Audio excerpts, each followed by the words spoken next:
Allez, retour sur le plateau de CQFD avec le commissaire général Laurent Simonin qui est avec nous. Pour cette deuxième partie, si vous êtes d'accord, monsieur Simonin, on va revenir sur cette délinquance que l'on connaît à Mayotte. Alors évidemment, on va parler de la partie police, puisque c'est votre fonction, même si vous avez une compétence départementale, forcément. Mais on se rend compte quand même que quand on voit les chiffres qu'on nous donne, il y a une augmentation globale des faits de 22,51%. Ça, ce sont les chiffres de septembre, si je ne dis pas de bêtises. 22% dans d'autres départements, tous les voyants s'allumeraient au rouge. Alors, 22%, ce ne sont pas tous les items. En fait, quand on regarde à l'heure où je vous parle, c'est-à-dire on est le 10 novembre, on a une hausse de la délinquance globale d'à peu près 6% en zone police.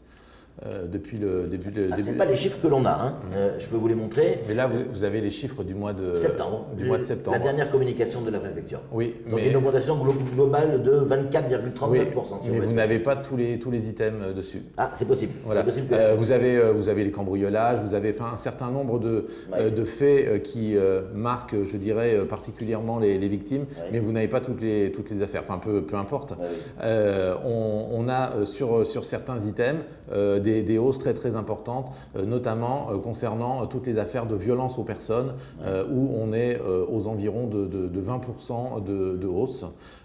Et là, ce qui est contrebalancé en fait par une baisse des atteintes aux biens, et les atteintes aux biens étant plus nombreuses que les violences aux personnes, en fait ça s'équilibre sur un peu plus de 6% à l'heure où je vous parle. Là, quand on lit les documents, dans le cadre des atteintes aux biens, en comparaison entre 2020 et 2021, il y a tout de même, notamment pour les vols liés aux automobiles et aux deux roues, une augmentation de 147%. C'est énorme. Oui, c'est énorme. Qu'est-ce qui s'est passé ce mois-là ? Alors ce mois-là et d'autres, les vols liés à l'automobile sont en très forte augmentation. C'est-à-dire qu'on vole des voitures sur une île ? Non, les vols liés à l'automobile, ce n'est pas forcément que les vols de voitures, ce sont aussi les vols d'accessoires que vous pouvez trouver sur une voiture. Ça peut être une roue, ça peut être un phare, ça peut être en fait tout. Mais on a aussi beaucoup de vols de deux roues qui sont encore beaucoup plus fréquents, puisque avec la circulation ici, les gens utilisent beaucoup des deux roues, comme vous, pour venir ici. Oui, exactement. Coups et blessures volontaires, vous en parliez un instant. Là, on est sur des faits, c'est-à-dire où il y a une plainte. Et on est sur 68 faits, soit une augmentation de 88%, quasiment 89%. Là aussi, on n'est pas sur des augmentations de 5-6%. C'est grave. Ah oui, c'est très grave. Enfin, je veux dire, on a des augmentations à deux chiffres, avec 20, 30, 50% d'augmentation sur certains items. Alors peut-être ce qui se passe, hein, c'est assez difficile pour nous à connaître toutes les sources de ces augmentations, et c'est ce qui nous pose problème. On regarde la délinquance par quartier, par exemple, comme on le fait en métropole, et en fait on a quelque chose de complètement épars. On n'a pas forcément des quartiers où on a plus de victimes que d'autres. On a une vidéosurveillance ici qui se développe, de plus en plus. Qui se développe. Donc il y a 66 caméras ici. Donc j'ai vu qu'il y avait une subvention du front en fait, ministériel, pour faire simple, qui aide les collectivités locales, qui va encore permettre d'augmenter la part de cette vidéosurveillance. Le souci qu'on a, c'est qu'il y a un certain nombre de caméras qui sont dégradées par les gens. Volontairement ? Oui, par les gens qui commettent soit des agressions, soit des vols. Donc ça, c'est une chose qui est assez préoccupante. On voit des caméras qui sont sciées, par exemple, avec des disqueuses en bas. On voit des mini-incendies qui servent donc à détruire les sources d'alimentation électrique.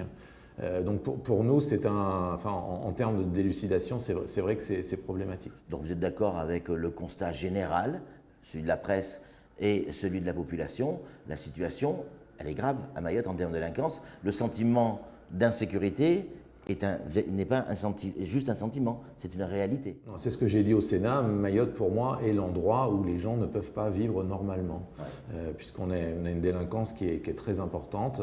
Les gens hésitent à sortir la nuit. On voit en se baladant partout, on voit des barreaux aux fenêtres, aux fenêtres des maisons. Donc on n'est pas sur un sentiment, on est sur une chose réelle. Alors maintenant parlons des solutions, parce qu'il va falloir en trouver une de toute manière, ou alors tout le monde va quitter cette île à terme. Déjà, est-ce que vous faites le lien, vous, en tant que DTPN, entre immigration et délinquance? Compliquée cette question, je sais. La question est compliquée puisque vous avez des délinquants qui sont étrangers, ça il n'y a pas de souci, mais vous avez aussi des délinquants qui sont nés à Mayotte de parents étrangers. Et cette personne-là n'est pas considérée comme étrangère. Voilà. Elle est en plus, si vous voulez, les statistiques. Mais pour la population, elle est considérée comme une voilà, les statistiques en fait telles qu'elles sont réalisées ici ne tiennent pas compte de toutes ces subtilités. Donc il est extrêmement difficile. Mais vous, votre sentiment, le terrain, vous le connaissez, vous y êtes allé sur le terrain. Vous savez que ces gamins qui sont français, parce qu'ils sont nés à Mayotte, mais de parents étrangers, est-ce que oui ou non, la délinquance a un lien avec l'immigration, globalement? Même si ce gamin est français, il y a eu immigration. De toute façon, on s'aperçoit, d'ailleurs c'est comme ça qu'on lutte contre une partie de la délinquance, qu'il y a une grosse partie qui est liée à des personnes qui sont d'origine étrangère ici. C'est pour ça qu'on a deux façons en fait de travailler quand il se passe quelque chose. Non seulement on recherche les auteurs des infractions, mais on fait également souvent des passages pendant plusieurs jours avec les fonctionnaires de la PAF, du GAO, qui est un acronyme que tout le monde connaît bien ici, justement pour interpeller un certain nombre de gens qui vont faire un petit peu diminuer les bandes qu'on peut retrouver dans certains quartiers. Alors certains nous ont expliqué, un certain nombre de vos prédécesseurs, que en fait c'était le problème de Mayotte et de la police à Mayotte, c'était pas un problème de moyens, c'était un problème d'organisation. Qu'il fallait se réorganiser, travailler différemment. Or, on a le sentiment, nous, population, que s'il y avait plus, pardon pour l'expression, mais s'il y avait plus de flics dans la rue, plus de policiers dans les quartiers, on aurait le sentiment qu'on pourrait diminuer la délinquance. On se trompe ? C'est une réalité. Je veux dire, à partir du moment où vous mettez plus de policiers, normalement, vous avez plus de résultats. Donc la solution, elle est là ? Elle peut être là, mais il y a déjà beaucoup de policiers à Mayotte. Enfin, Suffisamment ? En tant que directeur départemental, plus on m'en donne, plus je suis content. Mais bon, il y a déjà des moyens qui sont assez considérables, tant en nombre d'hommes que pour les différents moyens qui sont à notre disposition. Vous parliez tout à l'heure des taux d'augmentation de la délinquance. Moi, où je suis quand même relativement satisfait, c'est dans l'augmentation de l'activité des fonctionnaires. À l'heure où je vous parle, on a aussi des augmentations à 2 chiffres du nombre de mises en cause, des augmentations à 2 chiffres du nombre d'affaires élucidées. Et ça, c'est ce qui montre, je dirais, la bonne santé d'un service quand on sort 20% d'affaires élucidées en plus. Mais une affaire élucidée reste une affaire. Si une affaire élucidée part d'un fait, c'est-à-dire part de quelqu'un qui a quand même été ou cambriolé ou violenté ou violé dans certains cas, on aura l'occasion d'y revenir, ça ne règle pas le problème. On élucide l'affaire, ok, on a trouvé le mise en cause, mais est-ce qu'on arrive à faire en sorte qu'il n'y ait plus de délinquance ?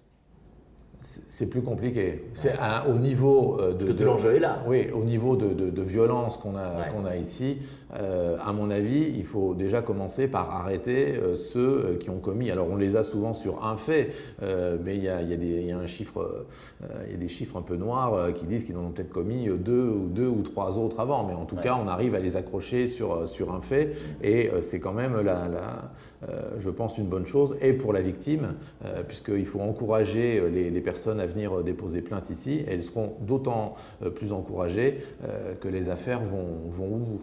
Et ces mises en cause, quand ils sont jugés, ils vont en prison? Ou on a le même problème qu'en métropole? Non, franchement, ça dépend bien sûr, vous le savez, hein, de la majorité ou de la minorité, puisque pour qu'un mineur aille en prison, il faut qu'il ait commis des faits plus graves qu'un majeur. Mais moi, je suis agréablement surpris ici par le taux de personnes qui sont incarcérées sur des faits graves. Vous dites que c'est jouable de ramener l'insécurité à Mayotte à un niveau acceptable par la population? Alors, je pense que le phénomène dure quand même depuis un certain nombre d'années, de façon, je dirais, assez croissante. Mais on n'a jamais eu un grand DTPN. Bah, écoutez, on verra quand… C'est pour ça que je vous pose la question. Oui, on verra quand je pars d'ici, quel sera mon bilan. Hein. Je ne peux pas l'augurer. Enfin, ce que j'essaye, je vous dis, ce que j'essaye de développer, c'est une certaine peut-être culture du résultat dans les services, notamment avec les deux indicateurs simples dont je vous ai parlé, c'est-à-dire le nombre de personnes qui sont interpellées puis ensuite placées en garde à vue ou en retenue, et puis également le nombre d'affaires élucidées. Mais après, il y a de toute façon tout un aspect également de prévention de la délinquance, notamment envers les plus jeunes. Alors il y a un certain nombre de mesures qui sont prises, comme des centres de loisirs jeunes pour essayer d'occuper un petit peu ces centaines de jeunes. Bah, en tout cas, ça a le mérite d'exister. Et puis il y a plusieurs milliers de jeunes ici qui, notamment pendant les vacances scolaires, ont une occupation, et on sait que l'oisiveté est un petit peu la mère de tous les vices. En tout cas, ils ne viennent pas grossir, par exemple, des bandes qui pourraient se constituer de façon informelle, puisqu'on voit aussi que la délinquance ici est beaucoup l'affaire de bandes. Vous avez peu finalement d'affaires où les mises en cause agissent seules. On le voit par exemple à proximité des établissements scolaires, et ils revendiquent l'appartenance à une bande. Vous pouvez avoir 3, 5, 10, mais jusqu'à 20 ou 30 personnes qui vont commettre un acte violent, pas forcément tous en participant, mais leur seule présence fait que la victime peut être intimidée et ne réagit pas forcément. On a vu les affaires d'homicide par exemple de cette année. Eh bien, vous n'avez pas un ou deux auteurs, hein, vous avez plus d'une dizaine d'auteurs qui étaient proches de la victime au moment des faits. Mais quand vous dites une bande, quand on cherche la signification d'une bande, c'est quelque chose qui est organisé. Il y a un chef dans une bande, il y a des sous-chefs. Je ne suis pas sûr que ça soit structuré comme ça.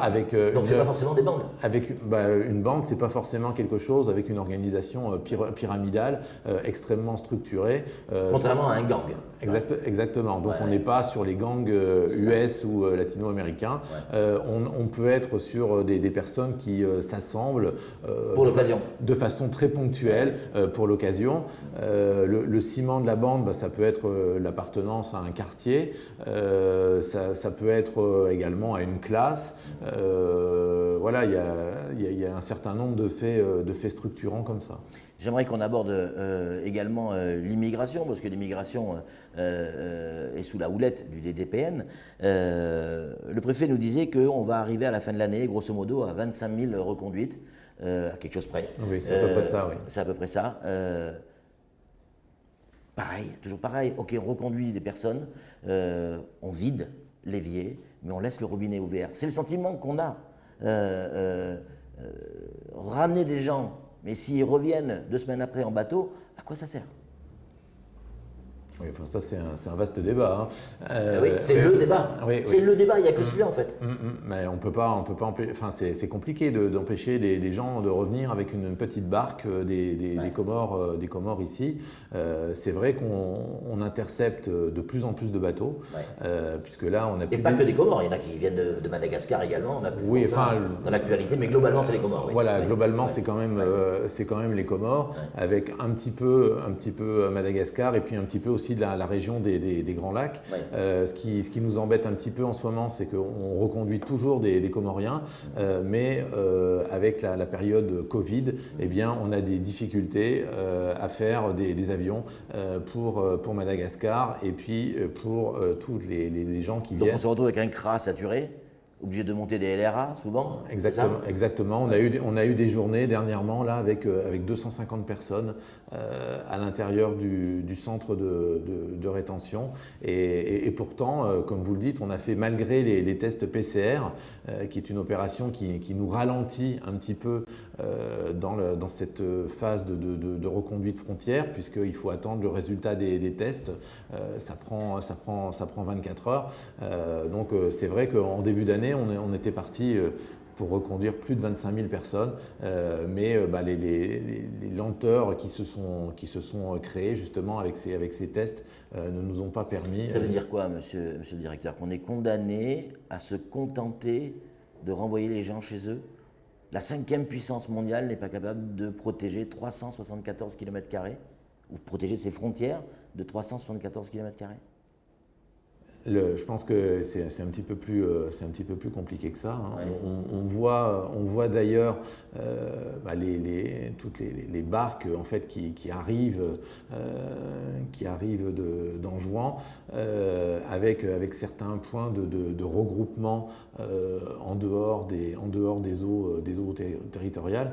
Et c'est d'ailleurs pour ça que nous avons demandé, nous en tant que praticiens, la possibilité dans le cadre du prochain projet de loi Le Cornu, d'aller au-delà et de pouvoir travailler au-delà des eaux territoriales, justement là où on a les barques qui se regroupent justement pour obliger tous les Kwassa qui viennent à attendre un peu plus loin de la côte mahoraise, où ils seront en haute mer et surtout où ils ne pourront pas bénéficier des mêmes services des guetteurs qui sont sur place, puisqu'il y aura une difficulté à communiquer avec les téléphones portables. Et ils ne seront pas en France. Ils ne seront pas en France. Exactement, donc ça facilite sur la procédure. En tout cas, merci beaucoup, Monsieur Simonin, d'avoir répondu à notre question. J'en avais encore plein, mais on aura l'occasion de se revoir sur les antennes de Kwezi, c'est certain. Et puis on aura l'occasion de recommander de nouveaux chiffres d'ici certainement le début d'année prochaine. Merci mille fois. Nous, on se retrouve évidemment très vite sur les antennes de Kwezi pour un nouveau numéro de CQFD, mais ce sera certainement avec un autre invité. Salut.